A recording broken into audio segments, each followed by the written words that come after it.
Praise the Lord. ജീവജലത്തിൻ്റെ പുതിയൊരു എപ്പിസോഡിലേക്ക് എല്ലാ ദൈവജനത്തിനും വേഗം വരുന്നവനായ യേശുക്രിസ്തുവിൻ്റെ അതിപരിശുദ്ധ നാമത്തിൽ സ്നേഹ വന്ദനം. ഇന്ന് 2024 ജൂലൈ മാസം 14-ാം തീയതി ഞായറാഴ്ച. സ്വർഗത്തിലെ ദൈവത്തിൻ്റെ വലിയ കൃപയാൽ ഈ മാസത്തിൻ്റെ മറ്റൊരു വിശുദ്ധ ദിനത്തിലേക്ക്, ഞായറാഴ്ചയിലേക്ക് തമ്പുരാൻ നമ്മെ പ്രവേശിപ്പിച്ചിരിക്കുന്നു. നാം ഏവരും ആയിരിക്കുന്ന ഇടങ്ങളിൽ ആത്മാവാകുന്ന ദൈവത്തെ ആത്മാവിലും സത്യത്തിലും ആരാധിപ്പാൻ നമ്മെ ഏവരെയും സർവശക്തനായ ദൈവം ഒരുക്കട്ടെ, അതിനുള്ള സാഹചര്യങ്ങളെ ഒരുക്കി തരട്ടെ എന്നുള്ള പ്രാർത്ഥനയോടെ ഇന്നത്തെ വാഗ്ദത്ത വചനത്തിലേക്ക് പ്രവേശിക്കാം. ഇന്ന് ജീവജലത്തിൽ കൂടി പ്രോമിസ് വേഴ്സായി നമുക്ക് ലഭിച്ചിരിക്കുന്നത് അപ്പോസ്തല പ്രവൃത്തികളുടെ പുസ്തകം 12-ാം അധ്യായം 16-ാം വാക്യം. Acts of the Apostles chapter 12 verse 16 നാം ഇപ്രകാരം വായിക്കുന്നു: പത്രോസ് മുട്ടിക്കൊണ്ടിരുന്നു. അവർ തുറന്നപ്പോൾ അവനെ കണ്ട് വിസ്മയിച്ചു. അപ്പോസ്തല പ്രവൃത്തികളുടെ പുസ്തകത്തിൽ, പ്രത്യേകിച്ച് 12-ാം അധ്യായത്തിൽ പത്രോസിന്റെ വിടുതൽ നമ്മളുടെ ഏവരുടെയും ബാല്യകാലം മുതൽ കേൾക്കുന്ന സൺഡേ സ്കൂളുകളിൽ, VBSകളിൽ, യുവജന പ്രസ്ഥാനങ്ങളിലൊക്കെ സ്കിറ്റുകളായും ചെറിയ ചെറിയ നാടകങ്ങളായി ഒക്കെ നാം കാണുന്ന നമ്മുടെ കണ്ണിന് മുമ്പിലുള്ള ഒരു സംഭവമാണ്. മാത്രമല്ല, അനേക സന്ദർഭങ്ങളിൽ പെൺകുട്ടികൾ വചന ശുശ്രൂഷകൾ നിർവഹിക്കുമ്പോൾ ഈ അധ്യായത്തിലെ പ്രധാനപ്പെട്ട കഥാപാത്രമായ രോദ എന്ന വേലക്കാരി പെൺകുട്ടിയെക്കുറിച്ചുള്ള പ്രത്യേകതകൾ അനേക പ്രാവശ്യങ്ങളിൽ ദൈവവചനത്തിൽ കൂടെ പറഞ്ഞും നാം കേട്ടിട്ടുണ്ട്. ഈ അധ്യായത്തിന്റെ പ്രധാനപ്പെട്ട മാർമീകം നമുക്ക് പരിചിതമാണ്. ഹെരോദ രാജാവ് സഭയെ പീഡിപ്പിക്കുവാനായി തുനിഞ്ഞിറങ്ങുകയാണ്. യോഹന്നാന്റെ സഹോദരനായ യാക്കോബിനെ കൊന്നത് യഹൂദന്മാർക്ക് ഇഷ്ടമായെന്നും അങ്ങനെ അവരുടെ ഇടയിൽ ഒരു പ്രീതി സമ്പാദിക്കാൻ വേണ്ടി അടുത്തതായി കർത്താവിന് വേണ്ടി നിലകൊണ്ട ശക്തനായ നേതാവ് പത്രോസിനെ പിടിച്ചു.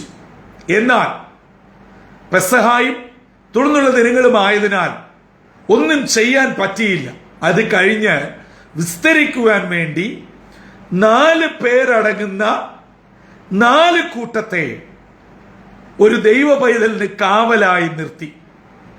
ഓർത്തു നോക്കുക, സാധാ ഒരു മീൻപിടുത്തക്കാരനായ ദൈവ പൈതലിനെ കാക്കുവാൻ 14 പേർ.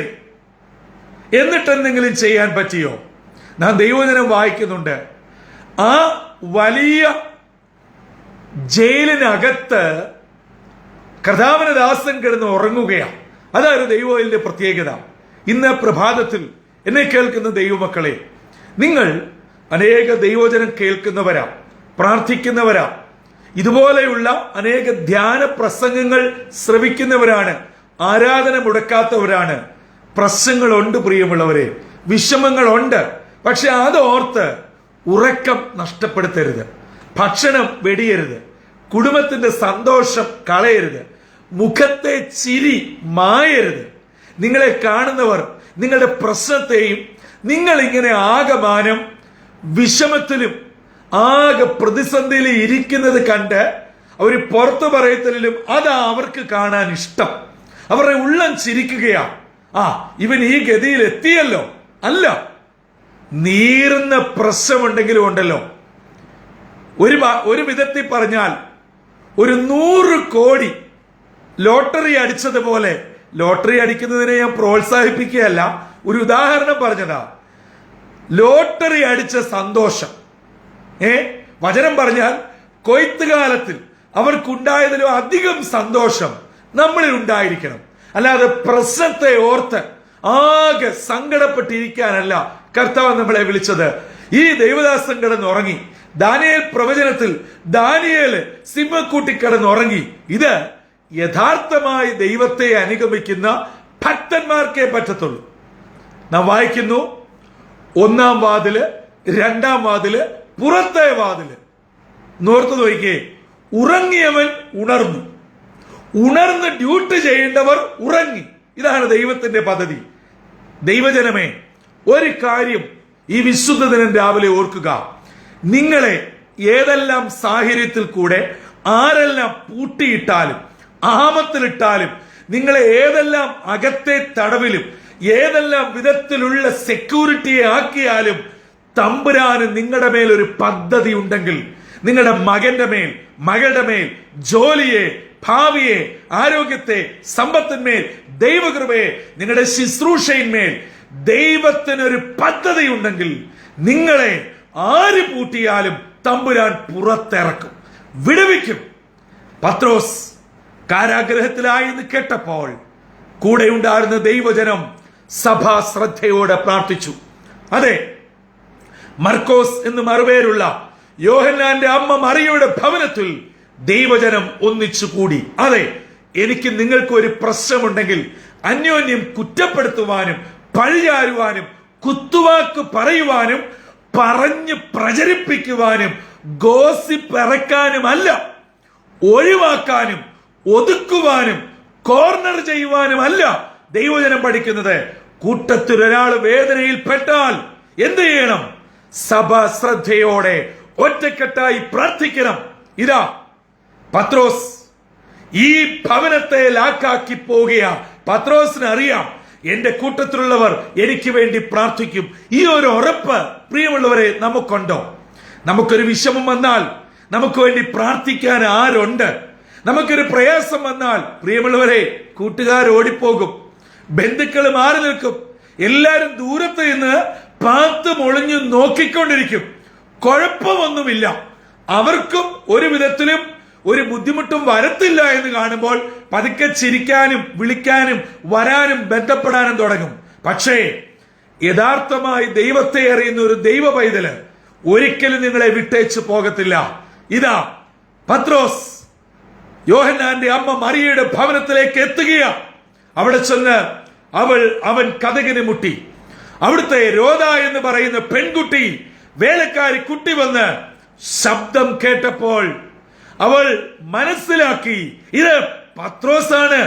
അകത്ത് പ്രാർത്ഥിക്കുന്ന പ്രിയപ്പെട്ടവരുടെ പ്രാർത്ഥനാ വിഷയം പുറത്തു വന്ന് നിൽക്കുന്നു. അവൾ വാതിൽ തുറക്കാതെ ഓടിപ്പോയി പ്രാർത്ഥിക്കുന്നവരോട് പറഞ്ഞു. നിർഭാഗ്യവശാൽ നമ്മുടെ കൂട്ടുകാർ അന്നും ഉണ്ടായിരുന്നു. അവർ ഒറ്റക്കെട്ടായി പ്രാർത്ഥിച്ചെങ്കിലും വിശ്വസിച്ചില്ല. രോദായെ ഭ്രാന്തിയാന്ന് പറഞ്ഞു, അല്ല അവന്റെ ദൂതനാണെന്ന് പറഞ്ഞു. ചുരുക്കത്തിൽ ഇന്ന് വായിച്ച 16-ാം വാക്യം, ഹല്ലേലൂയ, പത്രോസ് മുട്ടിക്കൊണ്ടേയിരുന്നു. അവർ വാതിൽ തുറന്നപ്പോൾ പത്രോസിനെ കണ്ട് വിസ്മയിച്ചു. Praise the Lord. ഇന്ന് ഈ ഞായറാഴ്ച രാവിലെ ദൈവത്തിന്റെ പരിശുദ്ധാത്മാവ് ജീവജല വാഗ്ദത്ത വചനം ശ്രമിച്ചുകൊണ്ടിരിക്കുന്ന എന്റെ പ്രിയ സഹോദരങ്ങളോട്, മാതാപിതാക്കളോട്, ചില നാളുകളായി കാത്തിരുന്ന് പ്രാർത്ഥിക്കുന്ന വിഷയത്തിൽ ഭാരപ്പെടുന്നവരോട് ഇങ്ങനെ വിളിച്ചു പറയുന്നു, ദൈവ പൈതലേ, ഞാനും നീയും ആത്മാർത്ഥമായി മുട്ടുമടക്കി പ്രാർത്ഥിച്ചാൽ നമ്മുടെ മുമ്പിൽ പ്രാർത്ഥനാ വിഷയത്തിന്റെ വിടുതൽ കണ്ട് വിസ്മയിക്കുവാൻ, അതിശയം കൊള്ളുവാൻ കർത്താവ് ഇടയാക്കി തീർക്കും. ഇന്ന് ചില വിഷമത്തോടും വിഷയങ്ങളോടും ഈ ദൈവവചനം കേൾക്കുന്നവർ ഉണ്ട്. നിങ്ങളുടെ പ്രശ്നം ഞാൻ അറിയുന്നില്ല. നിങ്ങളിൽ 90% ആൾക്കാരെയും വ്യക്തിപരമായി എനിക്കറിയത്തില്ല. എന്നാൽ 100% എന്നെയും നിങ്ങളെയും മുഴുവനായി അറിയാവുന്ന സ്വർഗത്തിലെ ദൈവം ഈ വിശുദ്ധ ദിനം രാവിലെ ഒരു ഉറപ്പ് തരികയാണ്.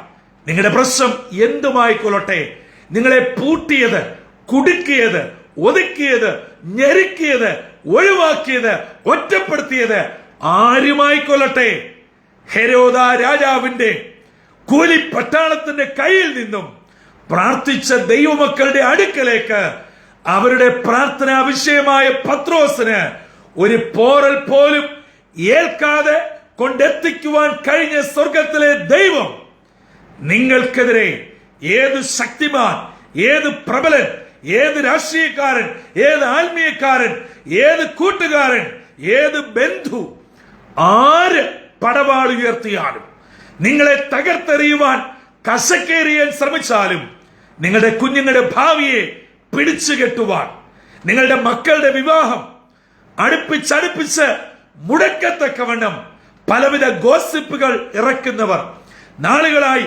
തലമുറയ്ക്ക് വേണ്ടി ആഗ്രഹിച്ചിട്ട് ലഭിക്കാതെ പോയവർ, പലവിധ പ്രതികൂലങ്ങളാൽ തകർന്നിരിക്കുന്നവർ, ദൈവമക്കളെ, ഇന്നത്തെ വാഗ്ദത്ത വചനം നിങ്ങൾക്ക് ഒരാശ്വാസമായി വിടുതലായി തീരട്ടെ.